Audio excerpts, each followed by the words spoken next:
आज 21 मार्च है और पूरी दुनिया आज अंतर्राष्ट्रीय वन दिवस मना रही है।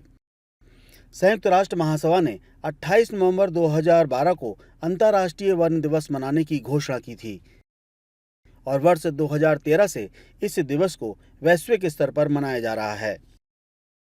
अंतर्राष्ट्रीय वन दिवस मनाने का उद्देश्य हमारे जीवन में वनों, वन क्षेत्रों और पेड़ों की अहमियत के प्रति जागरूकता फैलाना है।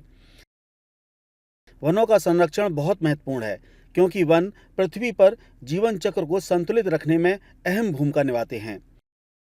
इस दिन को मनाने का मकसद वनों के महत्व के प्रति जागरूकता बढ़ाना और उनके संरक्षण को प्रोत्साहित करना है। इस वर्ष अंतर्राष्ट्रीय वन दिवस की थीम वन और भोजन है। जाहिर है कि वन न सिर्फ भोजन, ईंधन, आय और रोजगार प्रदान करते हैं, बल्कि पूरे विश्व में लगभग 1.6 अरब लोगों की आजीविका का साधन भी है। इस साल वन और भोजन थीम का मकसद वनों की खाद्य प्रणालियों में भूमिका को उजागर करना है। जाहिर है कि वन पृथ्वी की सतह के 30% से अधिक हिस्से को कवर करते हैं। दुनिया भर के वनों में हजारों प्रजाति के पेड़ पाए जाते हैं। वन जैव विविधता का संरक्षण करते हैं, साथ ही जलवायु परिवर्तन के खिलाफ लड़ाई में भी महत्वपूर्ण भूमिका निभाते हैं। प्रधानमंत्री नरेंद्र मोदी के नेतृत्व में केंद्र सरकार वनों के संरक्षण की दिशा में लगातार सक्रिय है। सरकार की कोशिशों का ही नतीजा है कि देश के वन क्षेत्र में निरंतर वृद्धि दर्ज की जा रही है। केंद्रीय पर्यावरण, वन और जलवायु परिवर्तन मंत्रालय के अधीन कार्य करने वाले भारतीय वन सर्वेक्षण देहरादून द्वारा प्रकाशित नवीनतम भारत वन स्थिति रिपोर्ट 2023 के अनुसार देश का कुल वृक्ष एवं वन आवरण 8,27,357 वर्ग किलोमीटर हो गया है, जो कि देश के कुल भौगोलिक क्षेत्र का 25.15% है।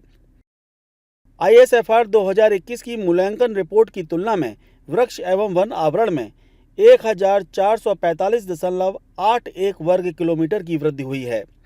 गौरतलब है कि वर्ष 2015 में भारत का कुल वृक्ष एवं वन आवरण 7,94,245 वर्ग किलोमीटर था, जो कि देश के कुल भौगोलिक क्षेत्र का 24.16% था। वन क्षेत्र बढ़ाने के लिए केंद्र सरकार की ओर से national mission for a green India, wild life habitat development और नगर वन योजना जैसी कई योजनाएं चलाई जा रही हैं। इसके अलावा प्रतिपूरक वनीकरण कोष प्रबंधन और योजना प्राधिकरण के तहत भी वनीकरण किया जा रहा है।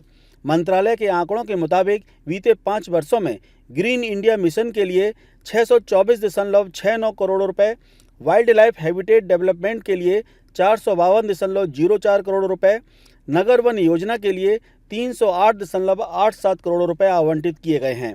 इसके साथ ही CAMPA की वार्षिक योजना के तहत 38,502.21 करोड़ रुपए आवंटित किए गए हैं।